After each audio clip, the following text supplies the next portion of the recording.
Welcome to Sheltering Arms Institute's ADA Accessible Home Education class for discharging at the wheelchair level. This presentation is meant to be a guide for making your home the most practical. You will learn about ADA guidelines and recommendations for each room in your home. You will learn about what is considered safe, not only inside the house, but starting from your driveway, with the overall goal of making you the most independent in your home. What is the ADA? The ADA is the Americans with Disabilities Act of 1990. It focuses on supporting people with disabilities in their community, at home, and place of work or school. It provides recommendations for building modifications for people with disabilities to improve overall access and accessibility. Starting with the driveway. Is your driveway surface level? Do you have a clear pathway to the door to enter your home? Are there any stairs, thresholds, or ledges? Below is a guide of recommendations per ADA in regards to ramp steepness, ramp handrails, slip prevention, ramp length, landings and turns, and ramp weight capacity. Do you have space to transfer out of your vehicle? Do you have a garage that you'll park in? Below is a chart with recommendations regarding the driveway and the garage. Is your front door handle easy to grasp and open with one hand? Is there a threshold to get into your doorway? Below is a chart with recommendations on doorknobs and door thresholds. There are a couple other modifications that I have on here. You may notice that there's a foot plate that's there just to protect it if I use my wheelchair to push the door open. So here we go.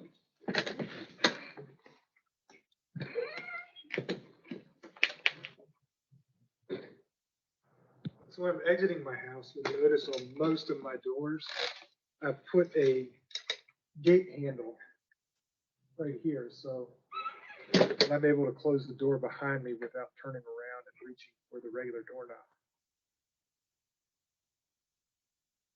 Is the doorway at least 32 inches wide? Below is a chart with recommendations regarding doorway width, offset door hinges, and removing barriers to entryways. It's one of the simpler modifications on my house. You'll notice there aren't any steps. Typically, there would be the end of the porch back over here. But we had it so that there aren't any steps and I can access from any angle. On my front door, there are a couple of features that help me with my accessibility. The first of which is using a keypad for the lock on my door. It's very difficult for me to use standard keys. So just being able to punch the numbers onto the keypad and unlock my door is very helpful. I also have a video doorbell, which comes in quite handy if I'm in bed and someone rings a doorbell. I can speak to them and see who it is, and tell them to come in or ask them to come back later. Another thing on the front porch is the mailbox. This may not seem like much of a modification, but in my neighborhood and most neighborhoods that are being built nowadays, they've moved to cluster mailboxes so that folks don't have mailboxes at their home. But you can file a form with your local post office asking for a hardship, and they will allow you to have a mailbox at your door as opposed to having a community mailbox. Moving on to the hallways and the living room. If your floors are carpeted, the carpet needs to be securely attached. Throw rugs should be removed from open spaces. Below is a chart with recommendations regarding hallways, hallway door handles, and the piling, which is the carpet and the carpet padding. Moving on to the bedroom. Below is a chart with recommendations regarding doorways, turning spaces, closet shelves or racks, and mattresses. So this is the closet where I keep all my clothes. Put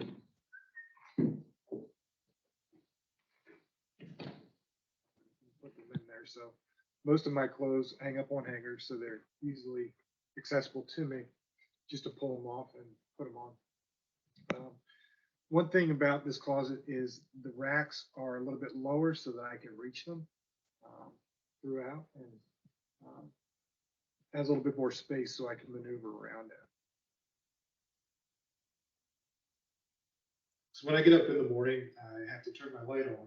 So I can't reach over there and turn the knob. So I use an app that's called Wise that has a smart plug.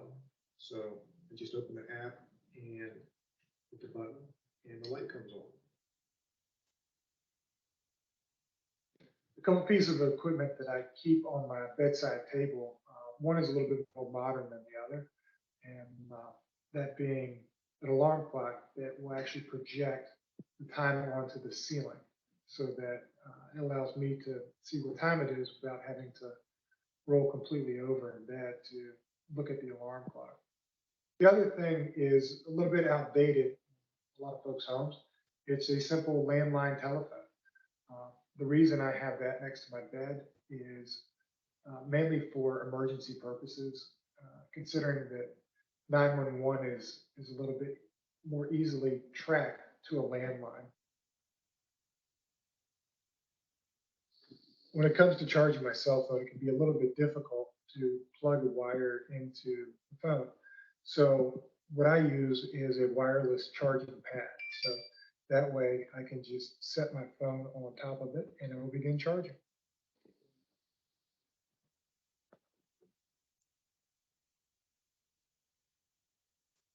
Moving on to the bathroom. Below is a chart with recommendations regarding doors, grab bars, the toilet, the sink, shower seats, and shower grab bars. Once I finish my breakfast and my aide has arrived to help me with my bowel program, I transfer into bed where we start the routine before transferring onto the shower chair. And that's where I'll stay until the completion of my bowel program. So I really only use two pieces of adaptive equipment in the bathroom, neither of which are specifically designed for folks with disabilities. The first of which being my electronic toothbrush. It just allows me to push the button and brush my teeth more thoroughly than trying to hold a regular toothbrush. And then the second piece of equipment I use is actually a repurposed lint roller handle, which I use every night to mix up my Metamucil before going to bed. So, in part of preparing for work, I have to get dressed with at least a button-down shirt. So with little to no hand function, it's hard for me to button regular buttons. So I use this little adaptive piece of equipment here that helps me to button the buttons. A roll-in shower may work best depending on your personal needs. Below is a chart with recommendations regarding a flat, barrier-free entryway, as well as a handheld shower head. The shower wheelchair can come in here with space to turn around. So after I complete my bowel program, I then roll myself into the shower with my shower wheelchair. Some features in here that help me out quite a bit are the handheld shower, so that I can wash it all and control where the water is going, as opposed to using the standard shower head. I also shave in here, which I clearly do a lot. And I use this strap with the razor in it so that I'm able to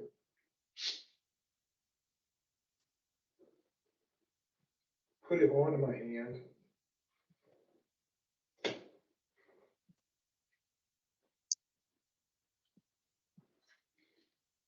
and then shave as needed. Moving on to the laundry room. Below is a chart with recommendations regarding the floor space, the height of a washing machine if it is top loading, and the height of a washing machine if it is front loading. In order for me to be able to be independent with my laundry and washing and dry my clothes, I need a few things, one of which are front loading washer and dryers that I put next to each other so that they're at a level that I can reach each of them. Another key thing that a lot of people, it's just become normal everyday use for everyone, but is vital for me with a lack of hand function, is using the Tide pods so that I can just grab one and throw it into the wash as opposed to having to pour it out of the bottle and do it that way. So this is how I'm independent with doing my own laundry.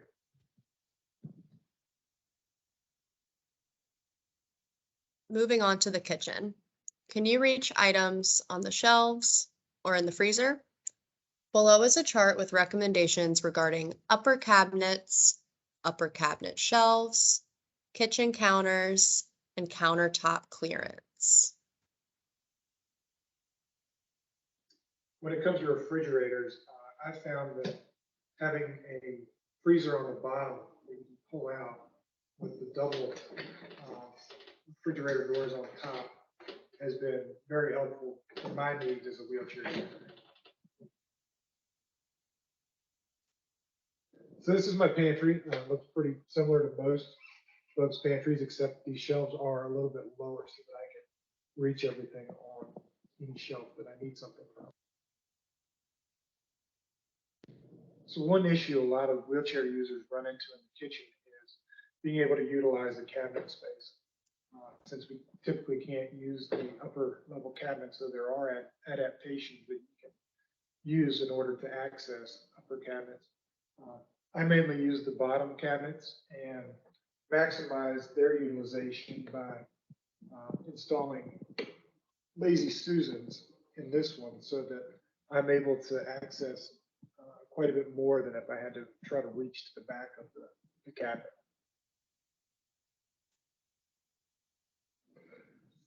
So if I have a can that doesn't have the pull tabs on top, I found this can opener that is relatively easier to use than most.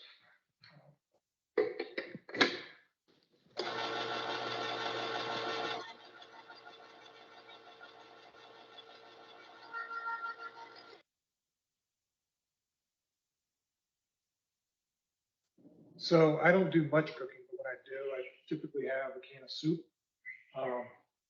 So what I have that helps me prepare that is I use a pretty standard pot, but it does have a grippier handle on it so that I'm able to pick it up and maneuver it safely. I also get a can of soup with pull tab on top so that I'm more easily able to open it. And I use just a standard fork and I push it under there and lift up and then pull it off. So pretty minimal as far as adaptive tools in the kitchen, but that's what works for me. Below is a chart with recommendations for kitchen spaces that have a U-shaped and a kitchen space that is pass-through. Can you reach the sink, oven, and/or your microwave? Can you see the oven dials and what is in your cookware? Can you see what is in the sink? If you have a power chair and have a power-seated elevator function, this function could be very useful in the kitchen for seeing and reaching during cooking tasks. Below is a chart with recommendations regarding sinks, ovens, faucets, and microwaves. The following videos are not specific to home modifications, however, they are other adaptive aids that may be of assistance depending on your level of injury.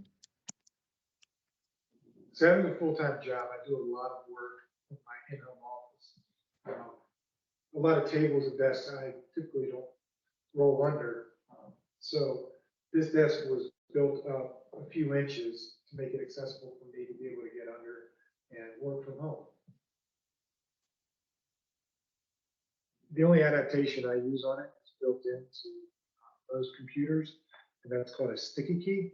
So if you hit shift button 5 times, it will turn on the sticky key so that you don't have to hold down control and another button, or caps lock. If you want to capitalize a letter, you can just go ahead and hit shift and then whichever letter you'd like. And I go ahead and type with my thumb knuckle. There are different applications out there that you can use if you have limited hand function to type a little bit more efficiently.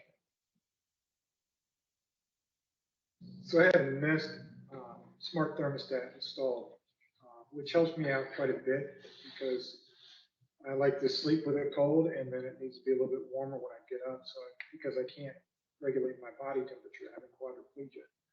So what this allows me to do is control the thermostat from my bed or wherever I may be using my phone and an app. Another piece of smart technology that I can control with an app on my phone is the robot vacuum cleaner, which is extremely helpful to me since I use a wheelchair. It can be very difficult to use a standard vacuum cleaner or a broom to clean the house. So I can simply tell the app to vacuum the house and it'll do it. One simple modification that you get at any Lowe's or Home Depot is this box that you can plug in various appliances or lights into.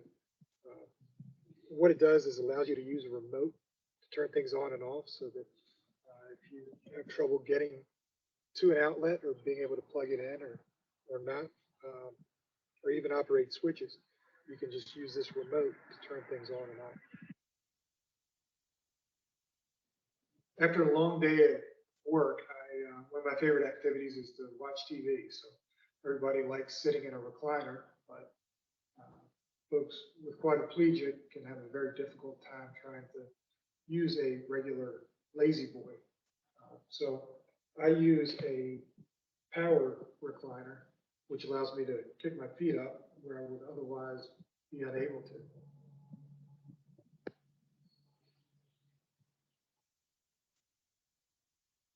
Patio table was a little too low for me to be able to get under with my wheelchair.